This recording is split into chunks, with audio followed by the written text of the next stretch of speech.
నమస్కారం city news కి స్వాగతం ముందుగా ముఖ్యాంశాలు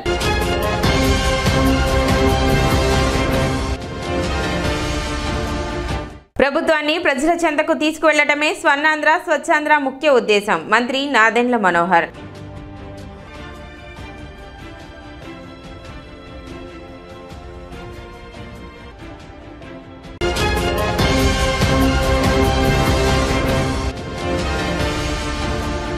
బుర్రెపాలెం గ్రామంలో శనివారం జరిగిన గ్రీవెన్స్ కార్యక్రమంలో పాల్గొన్న కేంద్ర సహాయ మంత్రి పెమ్మసాని చంద్రశేఖర్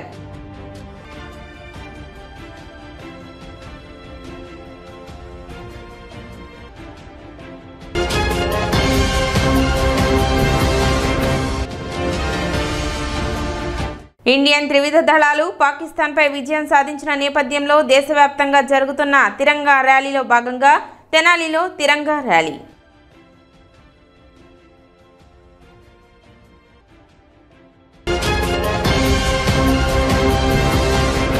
భారతదేశ ఆర్థిక వ్యవస్థ పటిష్టతను చూసి ఓర్వలేక ఉగ్ర చర్యలకు పాల్పడి భారత స్త్రీల నుదిటి తిలకాన్ని హరించిన ఉగ్రమూకలపై ప్రధానమంత్రి నరేంద్ర మోదీ నేతృత్వంలో ఇండియన్ త్రివిధ దళాలు పాకిస్తాన్పై ముప్పెట దాడి చేసి 3 రోజుల్లోనే ఉగ్రదేశపు మెడలు వంచి విజయం సాధించిన నేపథ్యంలో దేశవ్యాప్తంగా జరుగుతున్న తిరంగా ర్యాలీలో భాగంగా తెనాలిలో తిరంగా ర్యాలీ నిర్వహించారు. శనివారం జరిగిన ర్యాలీలో గ్రామీణాభివృద్ధి కమ్యూనికేషన్ శాఖ కేంద్ర సహాయ మంత్రి డాక్టర్ పెమ్మసాని చంద్రశేఖర్, పౌర సరఫరాల శాఖ మంత్రి నాదెండ్ల మనోహర్, ఎమ్మెల్సీ ఆలపాటి రాజేంద్ర ప్రసాద్ తదితరులతో కలిసి పాల్గొన్నారు.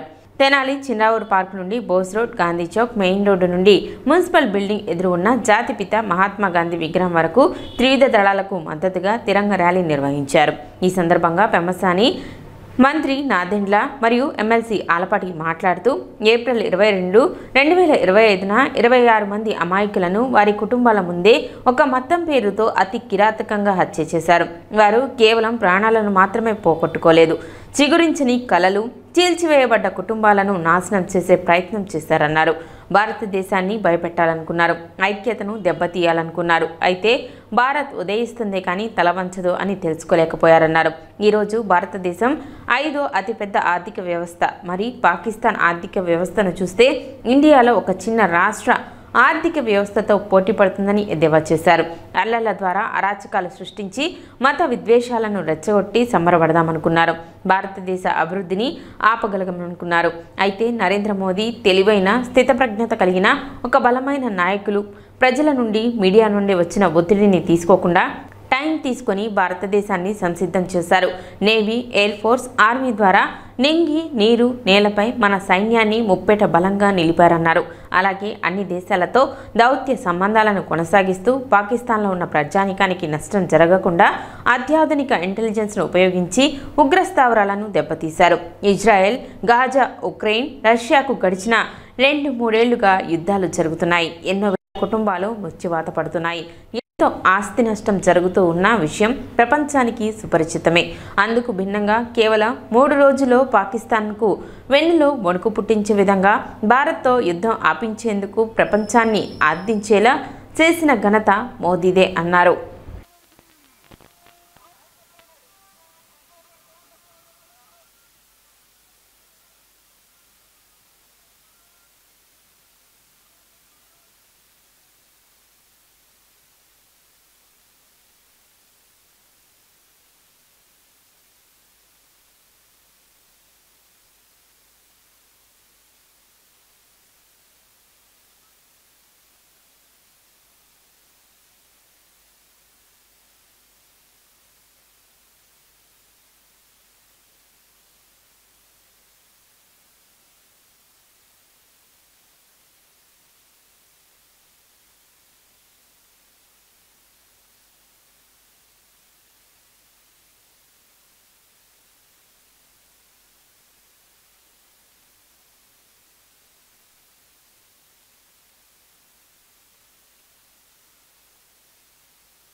పహల్గాం దాడిలో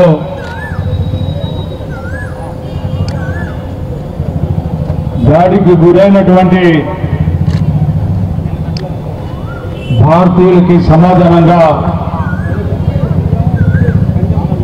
ఎవరు సింధూరాన్నైతే జరపడానికి ప్రయత్నించారో అది నామకరణం చేసుకొని ఎక్కడైతే ప్రపంచంలో ఉగ్రవాదులుగా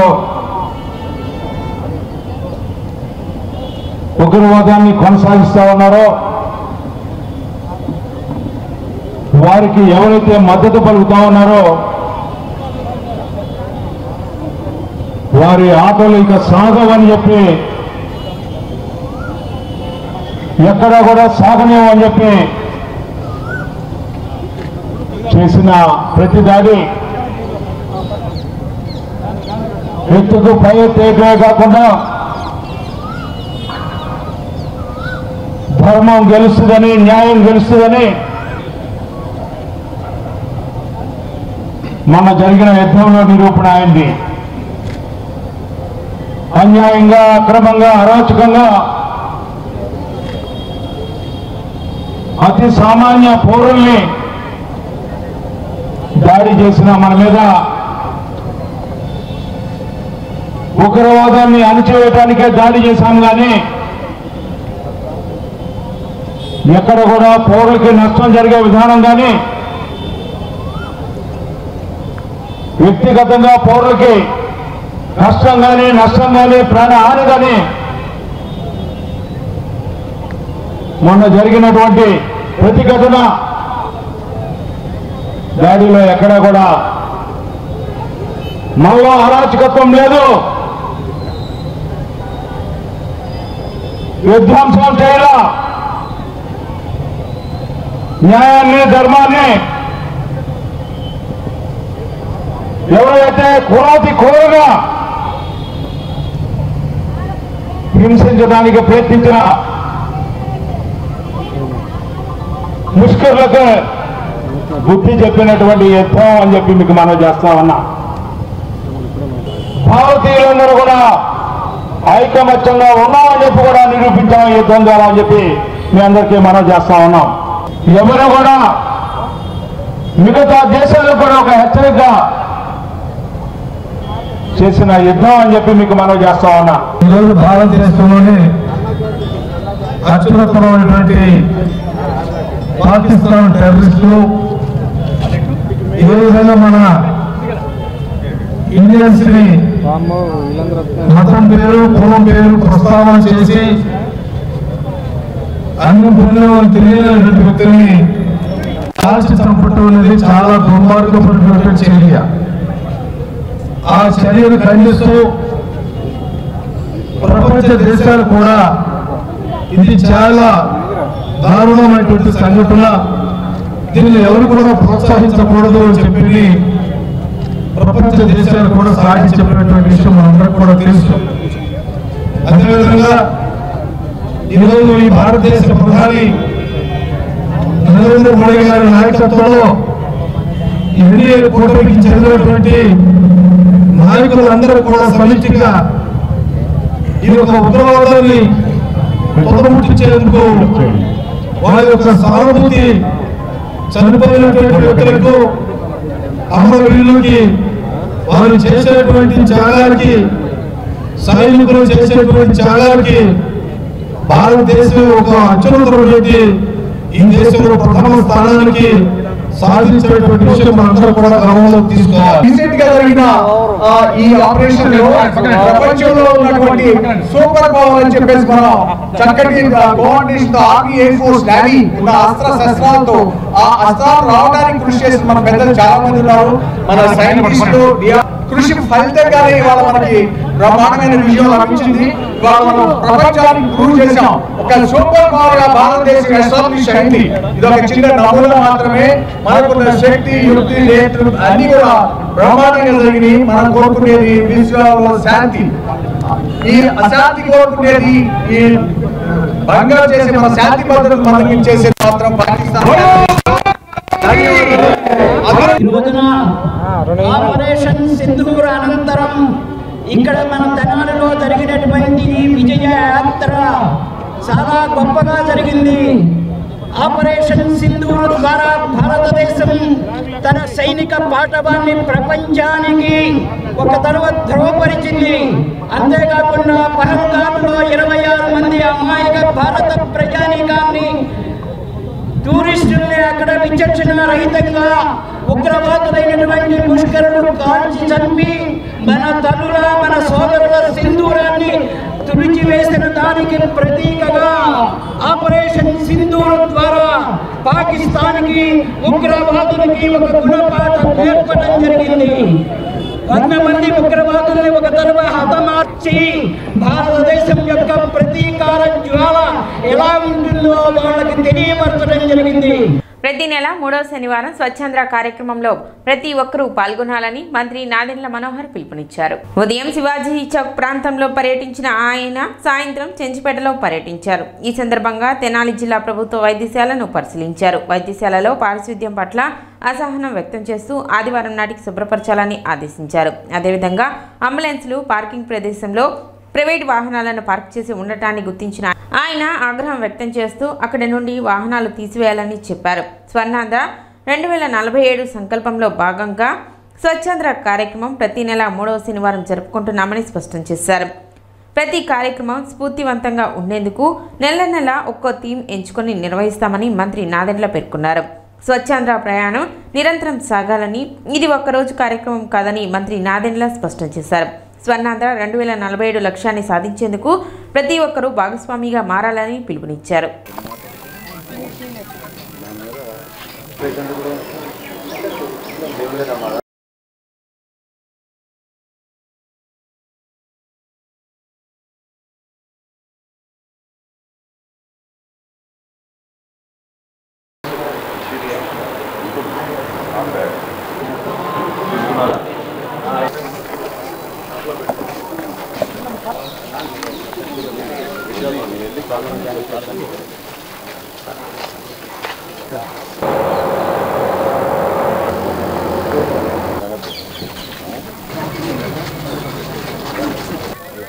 Oh, that's a bleeding injury. What are you doing? Please put it. Huh? ఆదివారం సరే సార్ గురువారం మేము తప్పు చేసామని చెప్తున్నాను. మా మీద కేసు పెట్టించారు సార్ లక్ష్మీ గారి చేత. నుంచి తెనాల్లో స్వచ్ఛ ఆంధ్రప్రదేశ్లో భాగంగా ప్రతి వార్డులో కూడా ప్రజల్లో చైతన్యం తీసుకురావడానికి కోసం, అదేవిధంగా మున్సిపల్ సిబ్బంది, ఇతర శాఖల నుంచి కూడా రెవెన్యూ అందరం కలిసికట్టుగా ప్రజలకు సంకేతం తీసుకెళ్ళాలి. మనందరం తెనాలి ఇంకా మనం అద్భుతంగా సుందరీకరణ విషయంలో, పారిశుద్ధ్యం విషయంలో భవిష్యత్తులో మనం చేసుకోవాల్సిన మంచి ప్రణాళికలో భాగంగా ప్రతి రోడ్డు కూడా అభివృద్ధి జరగాలనే తపన పౌరుల్లో కూడా రావాలని నేను ఆకాంక్షిస్తున్నాను. ఎందుకంటే ఇది కేవలం ఏదో మనం ఒక ప్రణాళిక పెట్టుకుని మనం ముందుకు వెళ్ళిపోవడంతో సరిపోదు. మీ ప్రాంతాల్లో కూడా రోడ్లు అభివృద్ధి జరగాలి, కాలువల మరమ్మతులు జరగాలి. వర్షం కురిచినప్పుడు ఈ నీరు అక్కడ నిలిచిపోవడం అనేది ఎట్టి పరిస్థితుల్లో కూడా జరగకూడదనే ఒక ఆలోచనతో మేము చేస్తున్న ఈ ప్రణాళికల్లో అందరూ కూడా దయచేసి మీరు భాగస్వాములు అవ్వమని మనస్ఫూర్తిగా కోరుకుంటున్నాం. తెనాలి ఆసుపత్రి ఈరోజు చూసాం, పారిశుద్ధ్యం ఇంకా చాలా ఇంప్రూవ్ చేయాలి. ఒక నెల రోజులు వారి పని కాకపోయినా మున్సిపల్ సిబ్బందిని, కమిషనర్ గారిని, చైర్పర్సన్ గారిని కోరాను. ఒక నెల రోజులు తెనాలి హాస్పిటల్లో ఉన్న కాలువలన్నీ కూడా ఎప్పటికప్పుడు మరమ్మతులు చేస్తూ ఉంటే ఈ వర్షాకాలంలో ఎక్కడ ఇబ్బంది లేకుండా, దోమల బెడద లేకుండా అక్కడ ఉన్న పేషెంట్స్ ఇంకా మెరుగైన సేవలు అందించడానికి కోసం ఒక చక్కటి కార్యక్రమం ముందు తీసుకెళ్ళబోతున్నాం. నన్నపనేని ప్రతాప్ గారు ఒక దాతగా ముందుకు వచ్చి ₹1 కోటి విరాళం ఆయన ఒక క్యాజువాలిటీ విభాగాని కోసం అక్కడ ప్రకటించారు. సో త్వరలోనే ఆ పనులు కూడా మొదలుపెట్టి ఇప్పుడున్న 2 బెడ్లని కాస్త 15 బెడ్లుగా మార్చి అక్కడ అన్ని సౌకర్యాలు ఏర్పాటు చేసి పరికరాలన్నీ కూడా తీసుకొచ్చి, యంత్రాంగం అంతా తీసుకొచ్చి అద్భుతంగా చేయాలనే ఒక తపనతోటి ఆ కార్యక్రమం కూడా త్వరలోనే మొదలు పెడతాం. మనకి హాస్పిటల్తో పాటు ఇండోర్ స్టేడియం ఉంది. అదేవిధంగా ఈ కాలనీలో ఊడా కాలనీలో ఇప్పటి నుంచో కూడా కొన్ని రోడ్లు మరమ్మతులు చేయాలని పెద్దలందరూ కూడా అడుగుతూ ఉన్నారు. సో తప్పకుండా ఆ సందర్భంగా మేము ఆ ప్రాంతంలో పర్యటించుకుని మాతో పాటు ఈరోజు కొత్తగా అపాయింట్ అయిన మా handicrafts development corporation chairman doctor Hariprasad గారు కూడా వచ్చారు తిరుపతి నుంచి. సో ఆయన కూడా తెనాలికి స్వాగతం పలుకుతూ ముఖ్యంగా రైస్ కార్డ్ సర్వీసుల గురించి రకరకాల అనుమానాలు ఈరోజు కూడా పర్యటిస్తున్నప్పుడు చాలామంది పాపం ఇబ్బంది పడుతున్నాం కొన్ని అంశాలపైన తీసుకొచ్చారు. గ్రామ సచివాలయం వార్డు సచివాలయం సిబ్బందికి నేను చాలా స్పష్టంగా చెప్తున్నాను, మీకు ప్రభుత్వం నుంచి చాలా క్లియర్గా గైడ్లైన్స్ వచ్చినాయి. ఏ ఒక్కరిని కూడా మీరు ఇబ్బంది పెట్టొద్దు. ప్రత్యేకంగా కొత్తగా పెళ్ళైన దంపతులకి ఎట్టి పరిస్థితుల్లో కూడా కార్డు స్ప్లిట్ చేసి మ్యారేజ్ సర్టిఫికేట్ లేకుండా కార్డు ఇవ్వాలి. రెండోది, ఎవరైతే పాపం ఒంటరి మహిళలుగా ఉంటున్నారో ఒంటరి మహిళలకి ఇమీడియట్గా కార్డులు జారీ చేసే విధంగా చర్యలు తీసుకోవాలి. 20 తారీఖున కేబినెట్ సమావేశంలో గౌరవ ముఖ్యమంత్రి గారి దృష్టికి తీసుకెళ్లి జిఎస్డబ్ల్యూఎస్ నుంచి మేము చేయగలిగే కొన్ని కార్యక్రమాలు ఒక మార్పు తీసుకురావడం కోసం తప్పకుండా మేము ప్రయత్నిస్తాం. ఖచ్చితంగా జూన్ కల్లా ఏ విధంగా తల్లికి వందనం కార్యక్రమం చేపట్టబోతున్నామో 15,000 రూపాయలు ప్రతి బిడ్డకి చదువు కోసం ఆ తల్లి ఖాతాలోకి పడేటట్టు ఒక ఏర్పాటు చేశాము. అదేవిధంగా పెన్షన్స్ విషయంలో కూడా సంవత్సరం పూర్తవుతున్న సందర్భంగా అప్లై చేసుకున్న వితంతులందరికీ కూడా మేము తప్పకుండా పెన్షన్స్ క్లియర్ చేసడానికి కోసం ప్రణాళిక సిద్ధం చేసుకున్నాం. ఈ కేవైసీ ప్రతి కార్డుకి చేయించాలి. 5 సంవత్సరాల లోపు వయసున్న పిల్లలకి మినహాయింపు ఉంది. అదేవిధంగా 80 సంవత్సరాలు దాటిన పెద్దలకి వృద్ధులకి వాళ్ళకు కూడా మినహాయింపు ఉంది. ఎందుకంటే వాళ్ళ ఫింగర్ ప్రింట్స్ అవి రావడం లేదు, ఐరిస్ కూడా చాలా సందర్భాల్లో ఇబ్బంది అవుతుంది కాబట్టి వాళ్ళకి ఆ మినహాయింపు ఉంది. దాదాపు రాష్ట్రంలో ఇప్పటివరకు మేము గుర్తించింది 6,74,000 మంది. వాళ్ళందరికీ కూడా ఈ కేవైసీ వర్తించదు. దానికి వాళ్ళు కంగారు పడాల్సిన అవసరం లేదు. ఖచ్చితంగా రేషన్ సరుకు వాళ్ళందరికీ అందే విధంగా మా రెవెన్యూ డిపార్ట్మెంట్ నుంచి అదేవిధంగా సివిల్ సప్లైస్ డిపార్ట్మెంట్ నుంచి ప్రతి ఒక్కరికి అందిస్తాం. ఇప్పుడు ఒక చిన్న విరామం.